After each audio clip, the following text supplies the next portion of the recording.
Hi friends, तो आज हम शुरू करने जा रहे हैं क्लास 9th का मैथमेटिक्स और इसका चैप्टर है दो चरों वाले रैखिक समीकरण, linear equation in two variables. देखो, इससे पहले हम लोगों ने एक वीडियो बना लिया है इसी चैप्टर का, और इस चैप्टर में हम लोग बात करेंगे क्या, तो सिर्फ एक ग्राफ मैं बनाऊंगा और बाकी तुम लोग ही करोगे। तुमको पता चल जाएगा कि आखिर ये ग्राफ बनाया कैसे जाता है। तो मैं शुरू करता हूं और तुम लोग ध्यान से देखना, ठीक है? तो चलो शुरू करते हैं। देखो, यहां पे है दो चरों वाले रैखिक समीकरण में से प्रत्येक का आलेख खींचिए। अब बोलोगे कि प्रत्येक का आलेख, यहां तो कुछ दिए नहीं, एक ही चीज दिए है, तो प्रत्येक कहां पे हो गया? देखो, मैं एक ही समीकरण अभी लिया हूं और बहुत सारे समीकरण है, तो उस सब को भी मैं लिख दूंगा लास्ट में, तुम उस सब का बनाना। लेकिन यहां पे फिलहाल अभी हम एक का बना के मैं तुम्हें दिखा देता हूं, ठीक है? इसमें देखो क्वेश्चन क्या है, दो चरों वाले रैखिक समीकरण में से प्रत्येक का आलेख खींचिए। क्या बोला है? दो चर वाले रैखिक समीकरण, मतलब क्या है? सबसे पहले क्वेश्चन को ही समझो। दो चर वाला बोला, इसमें दो चर है x और y, जो भी a से लेके z तक, a b c या फिर p q या फिर m n या x y जो रहेगा, ये सब के सब चर कहलाता है। इसको वेरिएबल्स बोलते हैं इंग्लिश में, ठीक है? तो इसमें दो चर है, इसीलिए दो चर वाले रैखिक समीकरण क्यों बोला?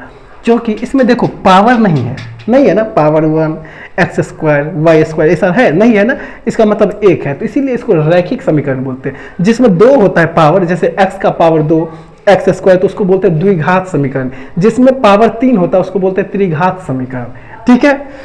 तो ये दो चर वाले रैखिक समीकरण है, उसका आलेख खींचने के लिए बोला है, बहुत आसान है। देखो, इसमें करना क्या है, x प्लस वाई बराबर 4 दिया हुआ है ना, तुम ना इसमें x और y को इस तरह से अरेंज करके रखो कि एक का मान तुम इसमें रखोगे तो दूसरा का मान ऑटोमेटिक निकल के आ जाए। हमें ना कम से कम दो तो इसका मान निकालना ही होगा, दो हल।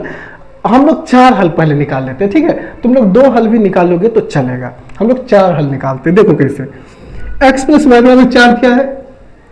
क्या करेंगे कि x हम ना यहाँ पे ऐसे करते हैं कि y इधर ही रहने देते हैं, बराबर 4, कुछ भी इसमें हम चेंज नहीं किए। x y बराबर 4, ये दो सब सेम है, बस x को हम छोड़ दिए थे। इस x को इधर ले जाएंगे तो ये प्लस में है, तो ये क्या हो जाएगा? माइनस में हो जाएगा, ठीक है? आगे बात समझ में, x किस में हो गया? माइनस में। अब देखो, इसका चार हल हम लोग निकालेंगे, किस तरह से निकालेंगे ये ध्यान देना। x लिखो, y लिखो, तुम लोग इमेजिन करना अगर x के जगह पे हम 0 रखते हैं, x के जगह पे कितना रखते हैं? 0, तो y बराबर कितना निकल जाएगा? तो 4 में से 0 को माइनस करेंगे, 4 निकल गया। फिर देखो, x के जगह पे अगर हम 1 रखते हैं तो y बराबर कितना मान निकलेगा? 4 में से 1 को माइनस करेंगे तो 3 आएगा। x के जगह पे 2 रखते हैं तो y कितना आएगा? तो 4 में से 2 माइनस करेंगे, x के जगह पे 2 रखेंगे तो y भी 2 ही आएगा। और x की जगह पे अगर 3 रखते हैं तो y बराबर कितना आएगा? तो 4 माइनस 3 1 आएगा। यानी तुम्हारे पास चार हल है। देखो, जरूरी नहीं है सबका यही हल हो, कोई x के जगह पे 3 रखेगा, कोई 5 रखेगा, कोई 10 रख सकता है, कुछ भी रख सकता है, कैसे भी होगा चलेगा। सबका x का मान y का मान अलग अलग आ सकता है, इसीलिए तुम लोग कंफ्यूजन मत होना, सबका अलग अलग रहेगा। चलो, तो ये निकाल लिया। अब इसको हम ग्राफ पे दिखाएंगे। आलेख बोलता है, आलेख खींचिए। तो देखो कैसे, सबसे पहले एक ग्राफ बनाएंगे, ठीक है?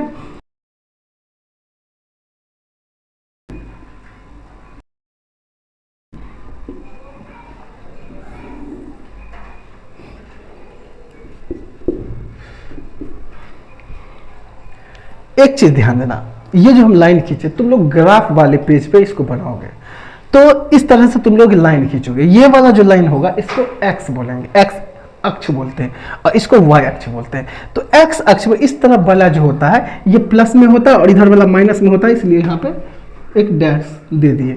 ये y प्लस में है, नीचे वाला माइनस में होता है, इसलिए यहाँ पे डैश दे दिया, ठीक है? देखो, इस पे गौर करो, x और y का जो भी यहाँ पे हल निकला है इस पे गौर करो। इसमें सबसे बड़ी संख्या क्या है? 4 है। तो हम लोग कोशिश करेंगे एक ज्यादा संख्या ज्यादा लेने का, यानी हम 5 तक इस संख्या रेखा पे शो करेंगे।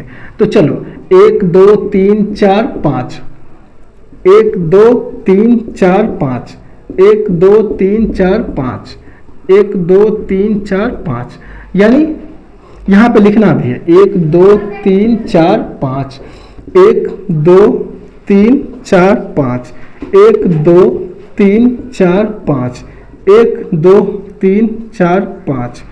यहाँ पे ये इस साइड वाला जो है ना माइनस रहेगा, ये भी इस तरफ माइनस रहेगा। आगे बात समझ में, यानी x का जो इस तरफ वाला प्लस में होता है, इधर वाला माइनस में, y का ऊपर वाला प्लस में, नीचे वाला माइनस में होता है। हम लोग यहाँ पे हाईएस्ट जो है नंबर है 4 दिया था, हम लोग 5 ले लिए। ठीक है, इतना करने के बाद अब इस सब को हमको संख्या रेखा पे दिखाना है। देखो यहाँ सीधा सीधा देख रहे हो, x 0 है और y कितना है, पहली बार में 4। तो जब x और यहाँ पे ये वाला मूल बिंदु जो है यहाँ पे हम 0 दे दिए। ठीक है, चलो x 0 है और y 4 है, x ये लाइन है, x 0 और y 4, यानी सब प्लस में है तो हमेशा प्लस वाले की तरफ भागेंगे। x 0 ये वाला 0 है, y 4 है, तो तुम्हारा ये वाला लाइन जो है ना यहाँ पे आ गया, दिख रहा होगा। ठीक है, इसको मैं और मोटा कर देता हूँ इसे करके। x 1 है तो y कितना निकला था 3, x 1 है और y कितना निकला था 3, यानी ये वाला जो है ना इसके सामने। ठीक है, x 1 है और y 3 है। आगे बात समझ में? तुम लोग को समझने के लिए ऐसे कर देता हूं, जरूरी नहीं है इसको करना। अब समझा? ठीक है, x 2 है तो y भी 2 है, तो चलो x 2 गए और y 2 गए, यहां पे आ गए। ठीक है, ये वाला यहाँ पे आया, ये वाला यहाँ पे आया। ठीक है, x 3 है तो y कितना है 1 है, तो x कितना है, x यहाँ पे 3 है और y 1 है, तो ये 3 यहाँ और ये 1 यहाँ, इसके बराबर में जो है ना हम ऐसे करके दे दे। देखो ये वाला जो लाइन है ना, ये जो हम दिए इसका कोई मतलब नहीं है, ये नहीं भी दोगे तो चलेगा। इसको मैं मिटा देता हूँ, तुम लोग कंफ्यूजन में रहोगे और ऐसे ही कर दोगे। इसको इसका कोई औचित्य नहीं है, जरूरी नहीं है ये देना। दे भी दोगे तो भी कुछ नहीं बुरा होगा और नहीं भी दोगे तो भी बुरा नहीं होगा। तो चलो उतना चटनी नहीं बनाएंगे यहाँ पे, बस साफ साफ ऐसे रहने दिए। अब क्या करना है, देखो सीधा क्या करना, ये स्केल है। ठीक है, तुम लोग अपना स्केल लेना और इस लाइन को इस तरह से मैच मिला लेना एकदम सीधे में, और उसके बाद क्या करोगे कि ऐसे करके एक लाइन ऊपर से नीचे खींच देना। ठीक है, लाइन खींच दिए और ये वाला लाइन ऐसे करके खींच दिए। चलो ये लाइन खींच दिए। ये वाला कौन सा वैल्यू था, ये वैल्यू था 0 और 4, पहले x वाले का रखेंगे फिर y वाले का। 1 और 3 था, यहाँ 1 और 3 रख दिए। ये क्या था 2 और 2, यहाँ पे 2 और 2 रख दिए। और ये क्या था 3 और 1, तो यहाँ पे 3 और 1 रख दिए। ठीक है, आगे बात समझ में? चलो ये चीज तुम शो कर दिया ना, तो यही लाइन क्या है, x प्लस वाई बराबर 4 तुम शो कर दिया। यहाँ पे लिख दो अच्छा से, x प्लस वाई बराबर 4, x प्लस वाई बराबर 4। आगे बात समझ में? तो ये था हमारा आज का वीडियो। चलो अब तुम लोग को एक बार होमवर्क देता हूँ, बहुत मजेदार है, तुम लोग करके दिखाना। नहीं हो तो कमेंट बॉक्स में लिखना, मैं इसका नेक्स्ट वीडियो भी बना दूंगा उसका। ठीक है, तुम लोग कोशिश करना। देखो इसी तरीका से तुम लोग इस तीनों का पहले हल निकालना और फिर ग्राफ बनाना। मैं बस हिंट दे देता हूँ, ये बहुत आसान है।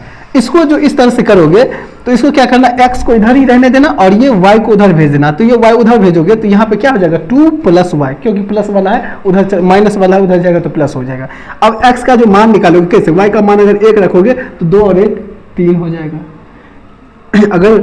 अगर y का मान 1 लेते हो तो x का मान 3 हो जाएगा। अगर y का मान 0 लेते हो, इधर ये प्लस में रहेगा 0, तो 2 और 0 2 ही रहेगा। तो यानी y का मान 0 लेते हो तो x का मान 2 का। इस तरह से तुम इस सब का 4 निकालना, और ये तो और आसान है। x बराबर अगर 0 रखते हो तो y का मान भी 0 होगा, 3 गुना 0। x का मान 1 रखते हो तो 3 गुना 1 3 हो जाएगा y का मान। x का मान 2 रखते हो तो 3 दूनी 6, y का मान कितना होगा 6 होगा। इस तरह से बनाना, और इसमें तुम लोग दिमाग लगाना और ग्राफ खींचना। नहीं हो कमेंट बॉक्स में लिखना, मैं उस पर एक वीडियो बना दूंगा। ठीक है, तो चलो हम लोग मिलते हैं नेक्स्ट वीडियो में, तब तक के लिए टाटा बाय बाय।